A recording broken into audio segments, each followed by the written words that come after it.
अचानक लिम को बचा लिया जो किडनैप हो गई थी। वो बहुत अमीर थी और उसका एहसान चुकाने के लिए उसकी दादी ने उसे 2 ऑप्शंस दिए, या तो उनकी पोती लिम से वो शादी कर ले या 10 करोड़ युआन का एक छोटा सा इनाम ले ले। उसने जल्दी से मनी चूज कर लिया और जल्दी से फ्लाइट बुक कर दूसरे देश भागने की प्लानिंग कर ली। बस जल्दी से जल्दी उस अमीर लड़की से दूर भागना चाहता था जिसको उसने बचाया था, क्योंकि उसका रिबॉर्न हुआ था। पिछले जन्म में लिम को बचाने के बाद उसने दिन में बहुत मेहनत की, 5-5 नौकरियां करता था ताकि वो उसे लाडली प्रिंसेस की तरह पाल सके। लेकिन वापस मिलने के बाद उसने किसी को भी उस कड़वी याद को याद करने की किसी को भी इजाजत नहीं दी। ये देखते हुए कि उसने लिम परिवार पे बहुत बड़ा एहसान किया है, उसकी दादी ने उससे पूछा तुम्हें क्या चाहिए। उसने बेवकूफी में कह दिया कि वो उससे शादी करना चाहता है और उसका पूरी जिंदगी भर ख्याल रखना चाहता है। लेकिन वो ये नहीं जानता था कि लिम परिवार में वापस आने के बाद से ही लिम मुलान को पहले से ही उस सिटी के प्रिंस से प्यार हो गया। फिर वो हमारे मेन कैरेक्टर से बेरुखी से पेश आने लगी थी। उसके बाद जब भी वो उससे हाथ मिलाती तो जल्दी से जाकर उसे धो लेती थी। बाद में वो प्रेग्नेंट हो गई। अपने लवर को बदनामी से बचाने के लिए और उसके साथ रहने के लिए उसने उसे धक्का दे दिया। उसके बाद वो नीचे आई और ताना मारते हुए बोली,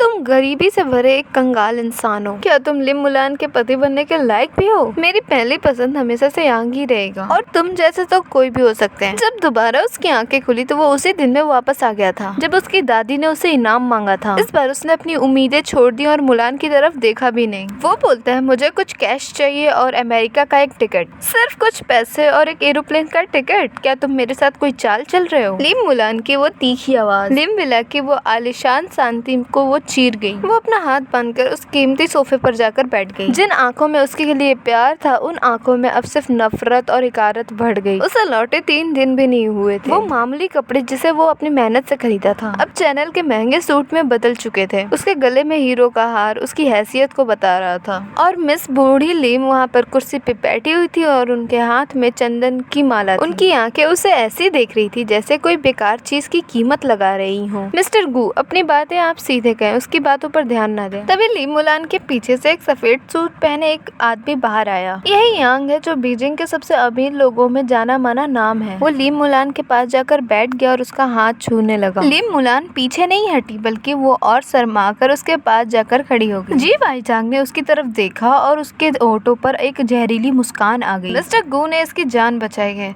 तो इनका तो इनाम लेना बनता ही है, लेकिन मैं ये जानना चाहता हूँ कि मिस्टर गू की भूख कितनी बड़ी है। उसने जानबूझकर भूख शब्द पर जोड़ दिया था। सिर्फ उसकी आंखों में दिखावे का रहम और तिरस्कार था। उसने बस उन्हें शांति से देखा। उस खाई से गिरने का खौफ और टूट के बिखर जाने का डर आज भी उसके रगों में जिंदा था। लिम मुलान का वो शब्द, तुम जैसा आदमी मेरा पति होने के लायक कैसे हो सकता है, आज भी उसके कानों में गूंज रहे थे। उसने खुद को हकीकत में खींचा और उस आदमी को इग्नोर करते हुए वो बूढ़ी महिला की तरफ देखने लगा। मुझे 10 मिलियन चाहिए। उसकी आवाज पूरी सपाट थी, जैसे कि वो आज के मौसम के बारे में बात कर रहा है। पूरे कमरे में एक पल के लिए सन्नाटा छा गया। उसके बाद लिम मुलान एकदम ठहाका मारकर हंसने लगी और बोला, क्या तुम पागल हो गए हो? 10 मिलियन? तुम दिन में 4 नौकरियां करते हो, होटल में बर्तन धोते हो, मजदूरी करते हो, मर मर के काम करते हुए भी तुम कितना कमा लेते हो महीने का? अब तुम 10 मिलियन मांग रहे हो? क्या तुम्हें लगता है कि लिम परिवार का पैसा पेड़ों पर उगता है? उसकी आंखों की झलक अब साफ झलक रही थी। मैं जानती थी कि तुम मुझे हमदर्दी से नहीं बचा रहे हो। तुम एक नंबर के लालची इंसान हो। तुमने एक शरीफ बनने का नाटक किया, असल में तो तुम मोटी रकम खींचना चाहते थे, है ना? तभी जिम भाई ने उसे रोका और उसे दिलासा देने लगा,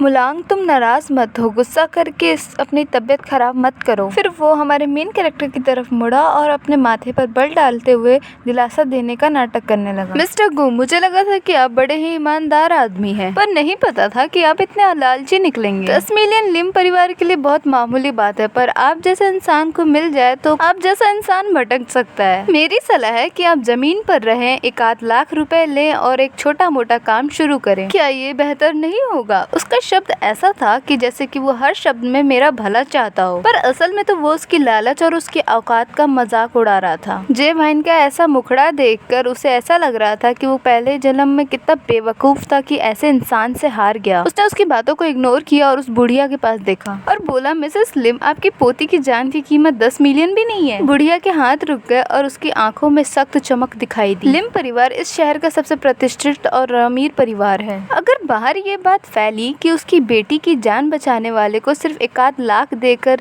छोड़ दिया गया तो उनकी समाज में क्या ही इज्जत रह जाएगी। फिर उन्होंने बोला ठीक है मैं 10 मिलियन दूंगी। उनकी आवाज में एक भारीपन और एक हुक्म था। दादी, लिम मुलान घबरा गई और वो पैर पटकने लगी।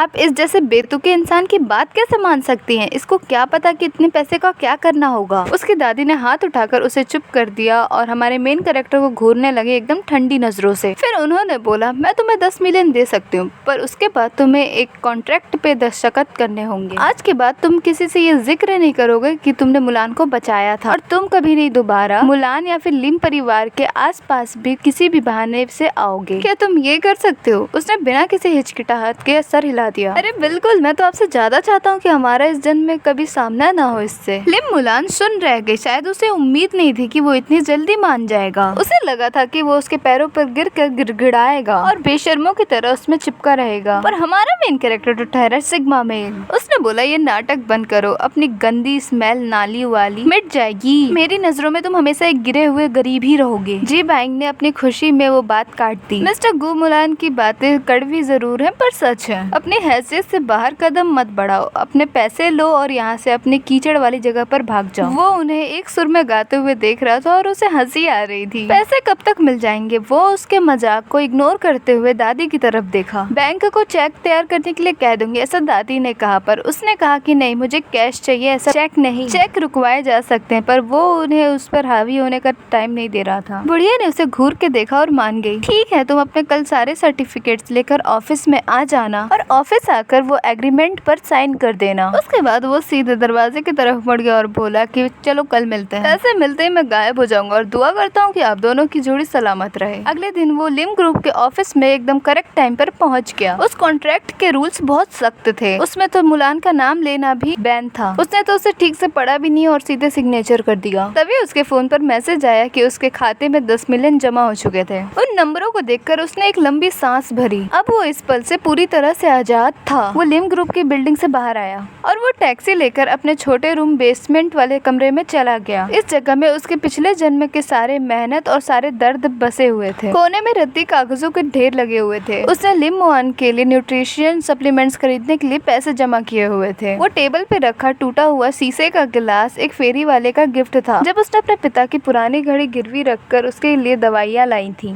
उसकी पिछली जिंदगी में जब लिम मुआन अपने घर वापस गई थी तब वो अपने साथ एक गिलास लेकर गई थी और इसके अलावा और कुछ नहीं ले गई थी। और उसने रोते हुए कहा था कि उसके साथ बिताई हुए यादों की ये पल की निशानी थी। पर बाद में उसको पता चला कि वो इस गिलास को इसलिए ले गई थी कि ताकि जी बाइयन की हमदर्दी पाने के लिए वो उसे दिखा सके कि वो समाज के निचले स्तर पर कितनी हमदर्दी सही है। आखिर उसने हमारे मेन कैरेक्टर के आंखों के सामने उस गिलास को चकनाचूर कर दिया था। वो उस गिलास को उठाता है और डस्टबिन के पास जाकर जोर से उसे पटक देता है। कांच के टुकड़े हर तरफ बिखर गए थे। कूड़े को कूड़ेदान में ही रहना चाहिए। ठीक उसी वक्त उस किराए के लोहे के दरवाजे को किसी ने धक्का मार के जोर से खोला। लिम मुआन अपनी नाक ढके हुए नफरत भरी नजरों से उस गेट के सामने खड़ी हुई थी। जी वायंग उसके पीछे पीछे चला आ रहा था और उसने अपने हाथ में एक सफेद रुमाल पकड़ा हुआ था और खुद को हवा करने का नाटक कर रहा था। तुम सच में इस तरह की घिनौनी जगह पर छुपे हुए थे। इस उबड़ खाबड़ फर्श पर ली मुआन के हाई हील्स की चुभने की आवाज गूंज रही थी। इसकी खुशबू तो किसी गंदे नाले से भी ज्यादा घिनौनी है। जी वायंग ने अपने बाल पर थोड़ा सा बल डाला और उसका अंदाज पूरा घमंड से भरा हुआ था। लिम, मैंने तुम्हें बोला था ना तुम ऐसी जगहों पर मत आया करो। ऐसी जगह पर अगर तुम रुकी तो तुम्हें एलर्जी हो जाएगी। उसने ऊपर बिना देखे ही अपने फटे पुराने कपड़ों को समेटना चालू रखा। मिस लिम, आप जैसी महान हस्ती का यहाँ पर आना कैसे हुआ? यहाँ किस लिए आई हैं आप? हमारा लेन देन तो पहले ही कब का खत्म हो चुका है। लिम मुआन अंदर आई और उसकी नजरें पूरे कोने में देखने लगी। जब उसने उस डस्टबिन में उस कांच के टुकड़े देखे तो उसके चेहरे के पूरे हाव भाव बदल गए। गुची, तुमने ये कब तोड़ दिया? उसने कूड़ेदान की तरफ इशारा किया। उसकी आवाज काफी तीखी और कड़वी थी। उसने अपने कपड़े पुराने कैनवस के बैग में ठूस दिए और उसकी जिप बंद कर दी। ये बस एक टूटा हुआ कप है और बेकार में जगह घेर रहा था, इसलिए मैंने इसे डस्टबिन में फेंक दिया। तुम्हें पता ही क्या? लिम मुआन ने पलटवार करने का सोचा पर वो नहीं कर पाई। वो बीच में ही रुक गई क्योंकि उसके पीछे जो वो लड़का था वो उसके सामने अपने पास्ट की बातें नहीं करना चाहती थी। जी भाई आयंग के सामने वो अपना पास्ट का कोई भी लगाव जाहिर नहीं करती थी। उसने उसके बदलते हुए एक्सप्रेशंस को भांप लिया था। वो आगे बढ़ा और उसके सामने जो वो जमीन पे पड़े हुए ग्लास थे उसको कुरेदने लगा। मिस्टर गू, लिम बहुत जज्बाती लड़की है। वो कूड़ा ही क्यों ना हो, उसे उसमें भी मतलब मिल ही जाता है। तुम इसे इतनी बेरहमी से कैसे तोड़ सकते हो? तुम सच में एक गधे इंसान हो। उसने एक लंबी सांस ली और अपने पर्स से एक 100 एन का नोट निकाला और उसके सामने फेंक दिया, उसके पैरों के पास, जैसे कि वो कोई भिखारी हो। 100 एन में तुम एक घटिया और पूरे खिलौनों की टोकरी खरीद सकते हो। इसे वार्नर की तरफ से मुआवजा समझकर रख लो। चेहरे पे ये पत्थर जैसा भाव मत बनाओ। वो उड़ता हुआ नोट उसके कैनवस बैग पर जाकर गिर गया। हमारा मेन कैरेक्टर अपना काम रोका और धीरे से खड़ा हुआ और उसकी तरफ ठंडी नजरों से देखने लगा। यंग मास्टर जी, आपका पैसा बहुत गंदा और मुझे इससे बहुत घिन आती है। जी आयंग का गुस्सा फूट गया। गुची, तुम अपने किस्मत को हद से ज्यादा मत आजमाओ। तुम्हें क्या लगता है सिर्फ तुम्हारे पास 10 मिलियन है तो तुम मेरी बराबरी कर लोगे? अभी भी तुम मेरी नजरों में एक मामूली कीड़े हो जिसे सिर्फ पूंछ हिलाना आता है। लिम मुआन तुरंत जिम आयन के बचाव में खड़ी हो गई और उसे घूरने लगी। गुची, तुम्हें हो क्या गया है? इसने तुम्हें इतने भले से पैसे दिए और तुमने इसका अपमान किया। अभी पैसे उठाओ और जायंग से माफी मांगो। उसका खुद को सही समझने वाला, तरफदारी वाला बर्ताव बिल्कुल वैसा ही था जैसा उसकी पिछली जिंदगी में था। हमारा मेन कैरेक्टर मुस्कुराया और उस पैसे को अपने पैर से कुचल दिया। मैं और उससे माफी मांगू? क्या वो उसके लायक है? लिम मुआन, क्या तुम्हें ऐसा लगता है कि पूरी दुनिया तुम्हारे चारों तरफ घूमती है? मैं उस वक्त अंधा था इसलिए तुम्हारे नखरे उठाता था। मेरी नजरों में अब तो तुम्हारी कीमत इस कूड़ेदान में पड़े शीशे के गिलास जितनी भी नहीं है। लिम मुआन की आंखें फटी की फटी रह गईं। उसे तो अपने कानों पे भरोसा ही नहीं हो रहा था। वो ये बात हजम नहीं कर पा रही थी कि गुची जो उसकी बात हर बात मानता था और वो इस लहजे में उससे बात करेगा। तुम्हारी मुझसे इस तरह बात करने की हिम्मत कैसे हुई? वो गुस्से से कांप रही थी और उसने उसे थप्पड़ मारने के लिए अपना हाथ उठाया, पर हमारे मेन कैरेक्टर ने उसका हाथ ऐसे पकड़ा जिससे वो खुद चिल्ला कर उठी। मिस लिम, अपना ये घमंडी चेहरा मेरे सामने से हटा लीजिए। उसने झटके से अपना हाथ उसकी तरफ से हटा लिया। अभी अपने इस पालतू कुत्ते को और मेरे घर से दफा हो जाओ, वरना मुझे पुलिस बुलाने और तुम्हारा जबरन मेरे घर में घुस जाने में किसी को प्रॉब्लम नहीं होगी। तुरंत जीवायम लिम को संभालने के लिए लपका और हमारे मेन कैरेक्टर को घूरते हुए बोला, गुची, अब तुम बस इंतजार करो। अभी तो तुमने मुझे नाराज किया है और मुझे तुम्हें तड़पाने के 100 तरीके हैं। उसके बाद हमारे मेन कैरेक्टर ने अपना कैनवस बैग उठाया और बिना किसी खौफ और बिना किसी डर के उसकी आंखों में देखा। मैं तो हमेशा से तैयार हूँ, बस मुझे डर इस बात का कि तुम्हारे अंदर वो काबिलियत ही नहीं है।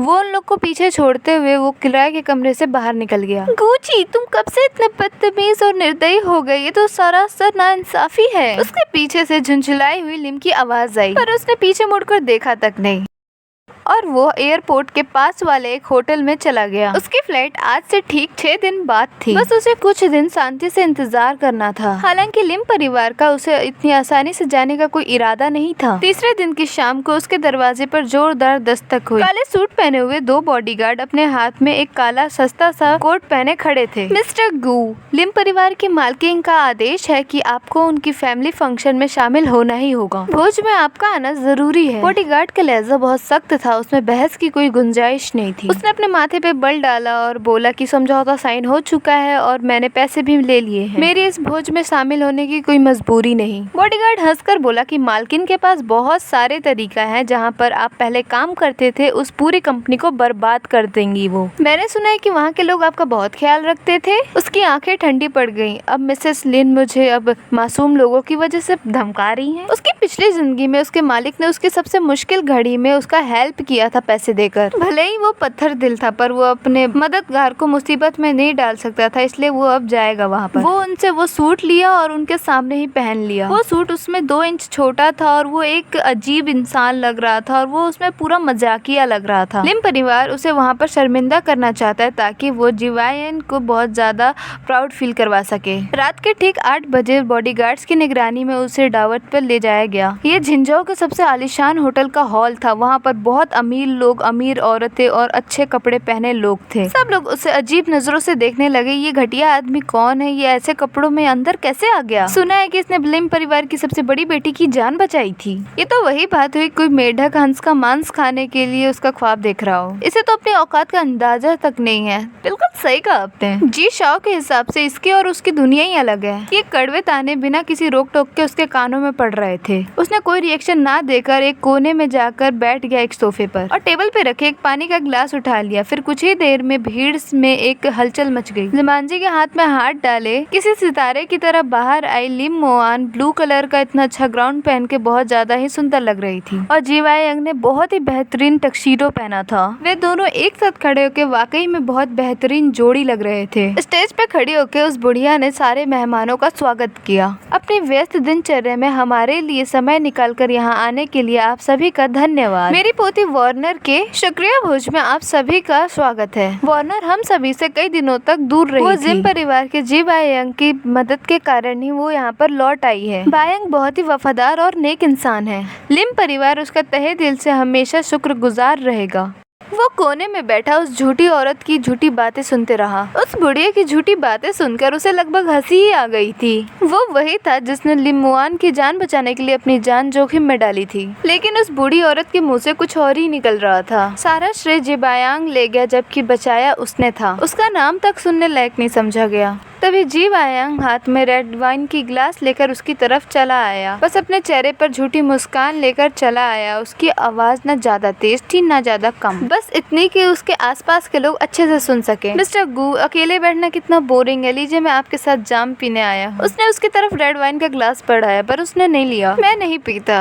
जी वायांग की आंखों में थोड़ी सी नफरत दिखाई दी पर उसने सब संभाल लिया। मिस्टर गू, क्या आप मेरा अपमान कर रहे हैं या अभी भी आप उस दिन को लेकर अभी भी गुस्सा हैं? आप अभी भी नाराज हैं। जानता हूँ कि वार्नर ने मुझे चुना और आप उससे जल रहे हैं, पर भावनाओं के साथ जबरदस्ती थोड़ी की जा सकती है। उसने जानबूझ के अपनी आवाज ऊंची की, आसपास के लोग उसकी आवाजें सुने। तुम खुद को समझते क्या तुम वाकई में मेरी जलन के लायक भी हो? उसने अपनी ठंडी नजरों से उसे देखा। जी वायान थोड़ा सा आगे बढ़ा और लड़खड़ा गया। उसके हाथ का रेड वाइन वाला गिलास उसके सीने पर जा गिरा। ओह, उसने चिल्लाया और नाटक करते हुए पीछे की तरफ गिर गया और वो जमीन पर जाकर गिर गया। उस महंगी लाल वाइन ने उसके शरीर पे पूरी बुरी तरीके से दाग लगा दिया था और पूरे कमरे में खलबली मच गई। लिम मोआन भीड़ को चीरते हुए वहाँ पर जल्दी से पहुँच गई। जी वायांग, क्या तुम ठीक हो? उसने अपने टिश्यू से जल्दी से पोंछा और उसे धीरे धीरे उठाने लगी। वो उसे टिश्यू से पोंछने लगी। जियावान की आंखें लाल थी और उसकी आवाज कांप रही थी जैसे कि उसके साथ बहुत बड़ा अन्याय हुआ हो। लिम, मैं बिल्कुल ठीक हूँ। शायद उनका मूड ठीक नहीं होगा इसलिए उन्होंने मुझे धक्का दे दिया होगा। उसकी चालाकी भरी बातों में लिम वावान के गुस्से में घी का काम किया था। लिम वावान ने वहाँ से सिर हटाया और उसे गुस्से से घूरने लगी और उसके पास जाकर जैसे उसे थप्पड़ मारने वाली थी वैसे ही हमारे मेन कैरेक्टर ने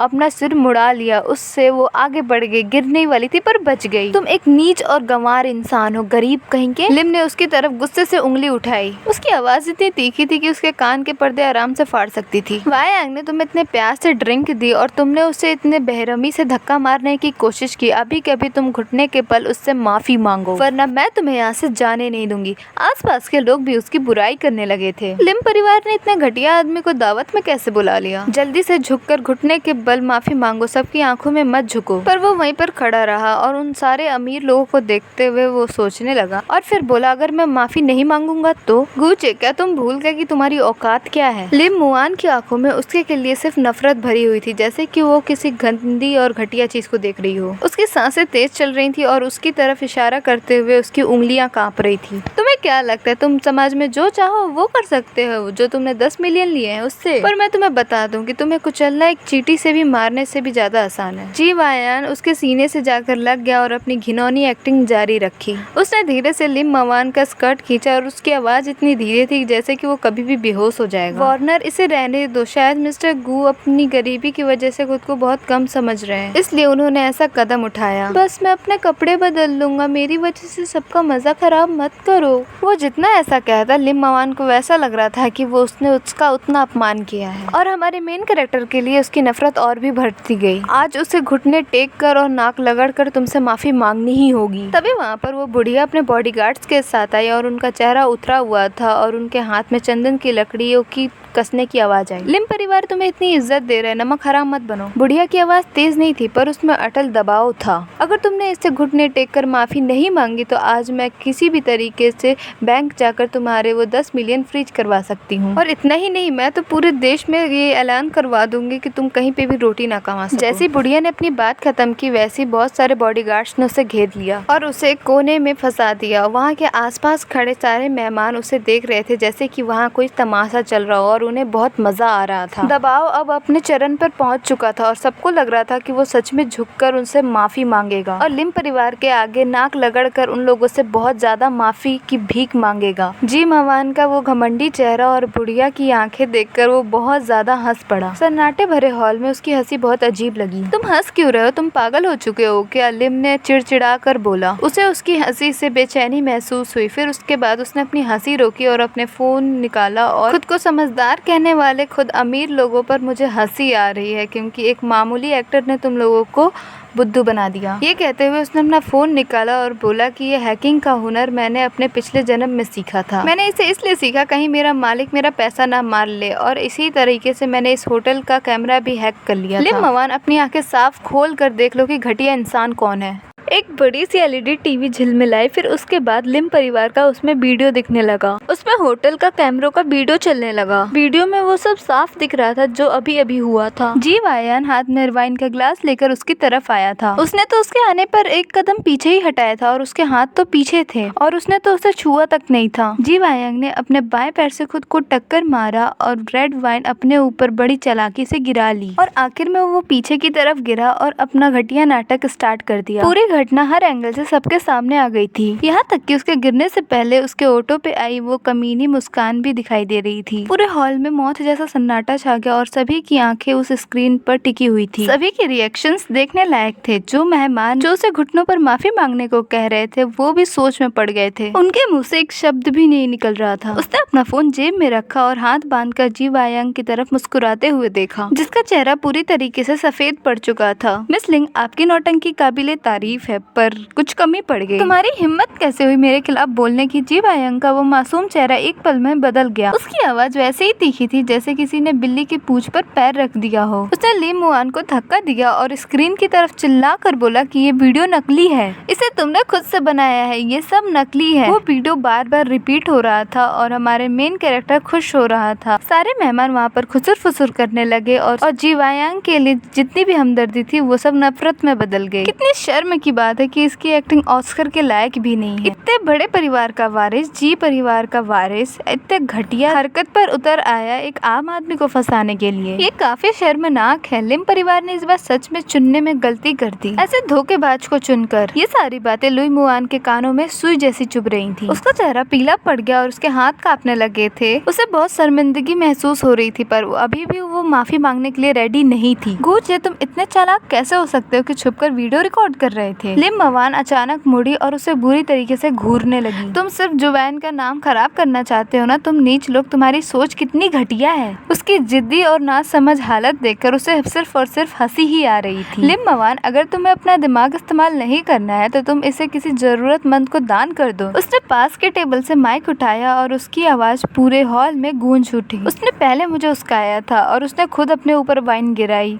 मैंने तो सिर्फ सच दिखाया है, तो इसमें मैं कैसे गलत हो गया? वहाँ मौजूद उसने हर इंसान को स्कैन किया। क्या यही है आप लोग की ऊंची सोसाइटी जहाँ पर दिन को रात बताया जाता है, गलत को सही बताया जाता है? ये सारी बातें सुनकर वो बुढ़िया कांप उठी और उसने जोर से चिल्लाया और बोली, ये बगावत है, ये सरासर बगावत है। गार्ड्स, इस बदतमीज इंसान को इस रूम से बाहर निकालो। फिर से वहाँ पर 1 दर्जन गार्ड आ गए और वो बिना किसी डर के वहीं पे खड़े रहा और वो सिर्फ और सिर्फ बुढ़िया को घूरे जा रहा था। उसने कहा, मुझे धक्के मार के बाहर निकलने की कोई जरूरत नहीं है, मैं खुद ही चले जाऊंगा। मुझे लिम परिवार से 1 करोड़ रुपए मिल चुके हैं। अब मुझे लिम मुआन और लिम परिवार से अब कोई वास्ता नहीं रहेगा। अब मैं तुम्हारे इस गंदे सर्कल में एक दिन भी और नहीं रहना चाहता। उसने उस टेबल पर जोर से माइक पटक दिया और उससे बहुत तेज आवाज आई जिससे किसी के कान भी फट सकते थे। फिर वो वहाँ से चलने लगा और तेजी से गेट की तरफ से बढ़ने लगा। उसके दबदबे से सारे बॉडीगार्ड्स हट रहे थे और उन्होंने अपने आप ही उसके लिए रास्ता छोड़ दिया। लिम मुआन उसे सिर्फ पीछे से देखती रही और उसके दिल में एक अलग सा खालीपन महसूस हुआ, जैसे कि कोई चीज उसकी थी और उसके काबू से अब बाहर हो रही हो। उसने अनजाने में एक कदम आगे बढ़ाया पर उसके घमंड ने उसे रोक लिया। गुची, अगर तुम घुटनों पर बैठ के मेरे से गिड़गिड़ाओगे भी तब भी तुम्हें ये कमरा छोड़ना ही पड़ेगा। मैं तुम्हारी तरफ कभी भी पीछे मुड़कर दोबारा नहीं देखूंगी, ली मुआन अपने फटी हुई आवाज में चिल्लाई। वो ना ही पीछे मुड़ा ना ही उसके कदम रुके। उसके मर्जी के मुताबिक उसने होटल का दरवाजा खोला और उस घुटन भरी दुनिया से बाहर निकल गया। रात की ठंडी हवा ने उसे छुआ और उसे बहुत ज्यादा बेहतर फील हुआ।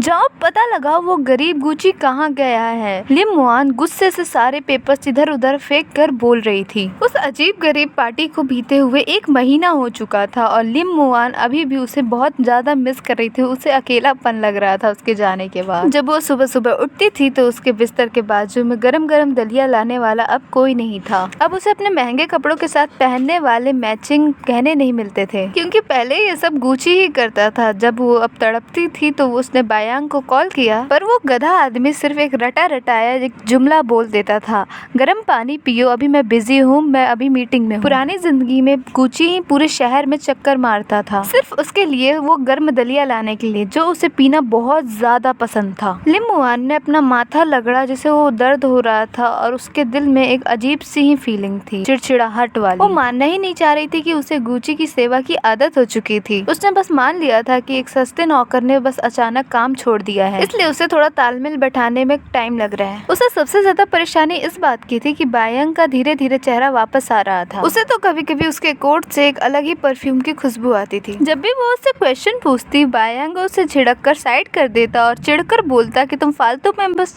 शक कर रही हो। मैडम, सब पता चल गया। उसके असिस्टेंट ने अचानक गेट खोला और उसे एक फाइल थमा दी। गुची मिला? वो हेजिंग चला गया है। उसने आप लोग के पैसों से एक टेक्नोलॉजी कंपनी ओपन की है, जो कि अभी बहुत ही अच्छी चल रही है। लिम मुआन ने जल्दी से वो फाइल झपटी और उसकी फोटो देखने लगी, जिसमें वो सूट पहने बहुत ही ज्यादा स्मार्ट और बहुत ज्यादा कॉन्फिडेंस लग रहा था। फोटो में उसकी आंखें बहुत तेज थी और उसका स्वभाव बहुत ज्यादा शांत और बहुत सीरियसली लग रहा था। उसमें उसका कोई गरीबी का निशान नहीं था। लिम मुआन के दिल में अचानक से सब कुछ उसके हाथ से निकल जाने का एहसास अंदर आ गया। वो हमारे लिम परिवार के पैसों पर इतनी ऐश की जिंदगी कैसे जी सकता है? लिम मुआन ने तुरंत दांत पीस कर बोला कि मेरे लिए जल्दी से हेजिंग की फ्लाइट बुक करो। मैं अपनी आंखों से खुद जाकर वहाँ देखना चाहती हूँ कि वो आखिर कर क्या रहा है। अगली दोपहर लिम मुआन 10 सेंटीमीटर की हील पहनकर उसके ऑफिस के नीचे पहुँच गई। उसका अंदाज बेहद आक्रामक था। वो वहाँ जाकर अभी भी किसी बेहद घमंडी शहजादी की तरह बर्ताव कर रही थी। उसने रिसेप्शनिस्ट की बात को अनदेखा किया और वो सीधा ऑफिस में घुस आई। वो अपनी एक बड़ी सी टेबल के पीछे बैठा हुआ प्रोजेक्ट फाइल देख रहा होता है। उसने शोर शराबा सुनकर अपनी पलकें तक नहीं झपकाई थी। गुची, तुम्हारी इतनी हिम्मत कि तुम मेरे पीठ पीछे अपनी एक कंपनी खोल दो मेरे ही पैसों से। लिम मुआन आई और गुस्से से अपना हाथ पटक दी टेबल पर। उसने अपनी फाइल बंद की और उसे ठंडी नजरों से उसकी तरफ देखने लगा। मिसेस लिम, किसी के दफ्तर में ऐसे घुसना कानूनी अपराध है। गुची, क्या तुम्हारा नाटक खत्म हुआ? तुम हमारे साथ वापस चलो, मैं तुम्हारी सारी गलतियों को पिछली माफ कर दूंगी। क्या तुम मुझे माफ करोगी? लिम मुआन, क्या तुम्हें समझने में थोड़ी सी परेशानी हो रही है? वो कुर्सी पे बैठकर कुछ ऐसे झुका जैसे कि वो किसी पागल को देख रहा हो। लिम मुआन एकदम शॉक्ड हो गई और उसका चेहरा लाल हो गया। वो उसके चेहरे को देखती रही जैसे कि वो उसके चेहरे में कोई बनावटीपन देख रही हो, पर उसे सिर्फ और सिर्फ निराशा मिली, क्योंकि ये सब उसका सब रियल रिएक्शन था। उसकी आंखों में सिर्फ और सिर्फ नफरत भरा हुआ था, पर पुराना वाला प्यार बिल्कुल नहीं था। लिम मुआन अपनी घबराहट छुपाने के लिए ऊंची आवाज में चिल्लाई, बोली कि तुम यहाँ अपनी सिर्फ मेरा ध्यान खींचने का तरीका है। तुम्हें लगता है कि तुम सूट पहनकर अपनी गरीबी को छुपा सकते हो, पर मैं तुम्हें बता दूं कि तुम हमेशा एक मामूली और बेकार ही आदमी रहोगे, जो सिर्फ लिम परिवार के टुकड़ों पर पल सकता है। हमारे मेन कैरेक्टर के चेहरे पर एक क्रूर मुस्कान आ गई। उसने पिछले जन्म में उसके क्रूर भरे ऐसे घमंड में उसने उसे मिट्टी में मिला दिया था। वो खड़ा हुआ और मेज के पास जाकर उसके पास जाकर खड़ा हो गया। उसका कद और उसका रुतबा उसके सामने बड़ा महसूस कराने लगा। लिम मुआन अचानक से पीछे हट गई एक कदम और उसने बोला, लिम मुआन, तुम्हें क्या लगता है कि तुम्हारी पहली पसंद हमेशा जिम बायन रहेगा?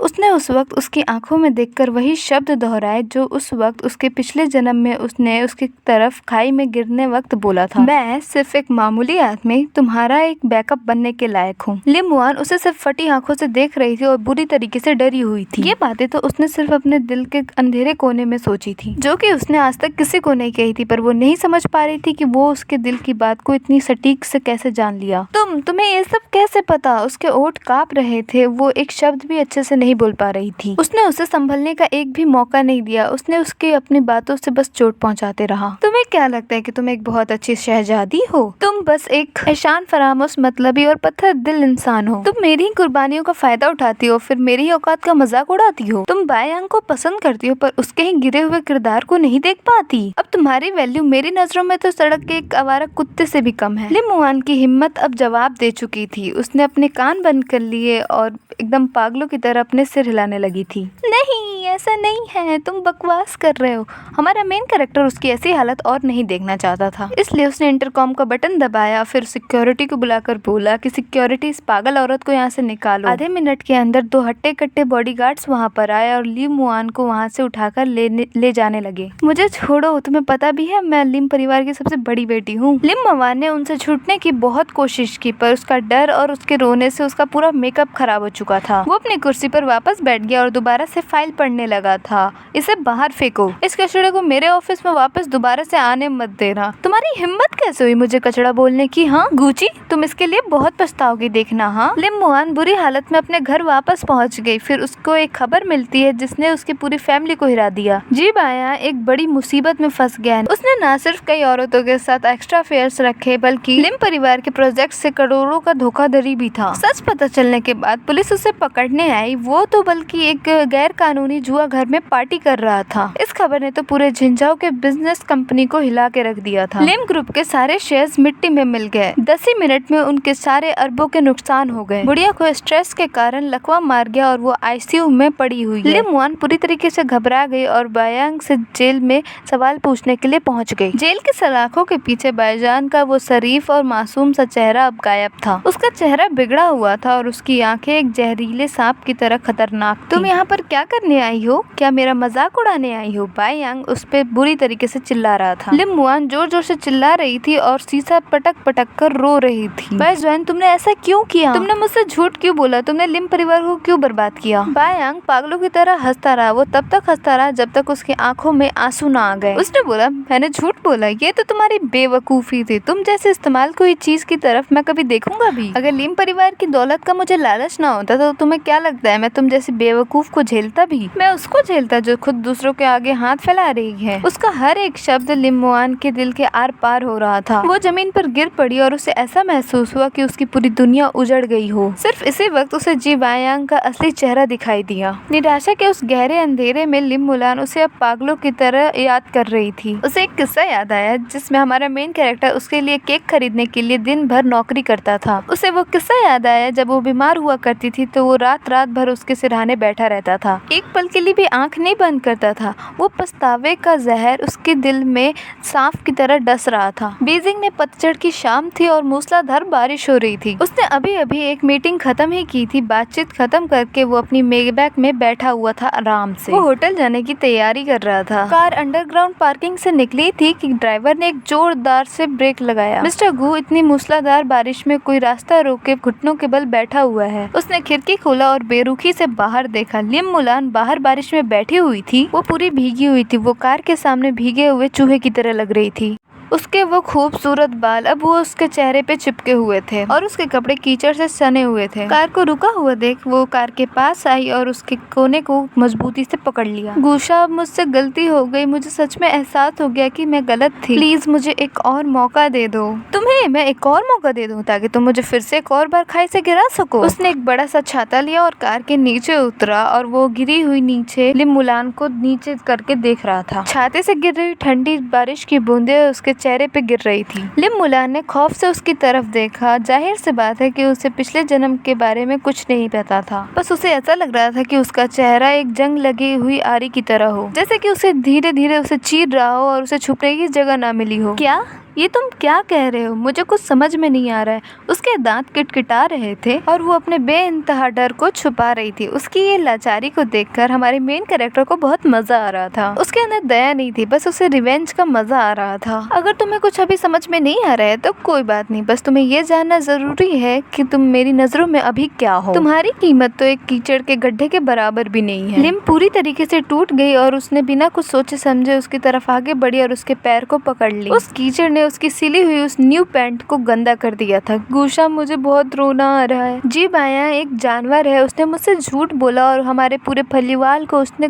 बर्बाद कर दिया। दादी अभी भी बीमार है और उनका अभी भी इलाज चल रहा है। हमारा पूरा परिवार अब बर्बाद होने वाला है। गुशा, तुम्हारे सिवा अब इस दुनिया में मेरा कोई नहीं है। उसके आंसू बारिश में मिल रहे थे। उसने अपना सिर उठाया। तब वो अपनी इस हालत से उसके लिए अपने दिल में जगह बनाने की कोशिश कर रही थी। गुशा, मैं मॉम बनने वाली हूँ। ये जी बायांग का बच्चा अच्छा है, मैं इसे कल ही खत्म कर दूंगी। अगर तुम मुझे अपना लोगे तो मैं तुम्हारी हर बात मानूंगी, मैं तुम्हारी गुलाम बनकर रहूंगी। उसकी ये बेशर्मी वाली बातें सुनकर उसे अब उस पर घिन आ रही थी। पिछले जन्म में भी उसने इसी बच्चे का बहाना बनाकर उसे मौत से मिलाया था। वो उसे खाई के किनारे ले गई और उसे खुद अपने हाथों से ढकेल दिया था। उसने अपनी आंखें सिकोड़ी और उसे बिना किसी दया के लात मारकर दूर कर दिया। लिम मुलान चीखी और कीचड़ भरे गड्ढे में जाकर गिरी। लिम मुलान, अब तो तुम मेरे नफरत के लायक भी नहीं हो। वो उसकी तरफ देखा और उसका चेहरा बिल्कुल ठंडा था। तुम्हारा ये गिड़गिड़ाना और भीख मांगना अब मुझे नफरत से भर रहा है। मेरी आंखों को गंदा मत करो, दफा हो जाओ यहाँ से। उसने अपनी आंखें सिकोड़ी और बिना किसी हिचकिचाहट के उसे लात मारी और वहाँ से आगे बढ़ गया और उसे दूर फेंक दिया। लिम मुलान के मुंह से चीखें निकली और वो दूर जाकर गिर उठी और वो पानी में जाकर गिरी और पूरे छींटे उसके मुंह पे पड़ गए। वो उसकी तरफ वापस नहीं देखा। वो कार में जाकर बैठ गया और उसने ड्राइवर को बोला, चलो यहाँ से। जी मिस्टर गू। फोन की तरफ शैन की आवाज शांत और सधी हुई थी। ये खबर बिल्कुल पक्की और भरोसेमंद है। लिम ग्रुप को अब हर तरफ से नाकामियों का सामना करना पड़ रहा है। अब पूरे दुनिया में अब कोई सा भी बैंक उन्हें कर्ज देने के लिए राजी नहीं हो रहा है। अब वो लोग किसी विदेश की काली कमाई करने वाली किसी कंपनी से संपर्क कर रहे हैं। वो बिचौलियों के जरिए अपने पुराने घर को गिरवी रखकर एक बार आखिरी बार कर्ज लेने का रिस्क ले रहे हैं। वो काली कमाई वाली कंपनी, उस बाजार में उस घर की क्या कीमत होगी। लिम परिवार को भी पैसों की सख्त जरूरत है और दूसरी तरफ वो बेरहम ब्लैक गोल्ड कैपिटल वाले हैं। वो ज्यादा से ज्यादा उन्हें 20 करोड़ का ही कर्ज देंगे और उसमें ब्याज भी आसमान छूने वाला होगा। 20 करोड़, क्या वो लोग इतने का भी हकदार है? हसन, तुम मेरी बात सुनो। अपने सारे संपर्कों का इस्तेमाल करो और तुरंत पता लगाओ लिम परिवार ने उस कंपनी के किस आदमी से बात की है और उनका मुलाकात किस जगह पे और कहाँ होने वाली है।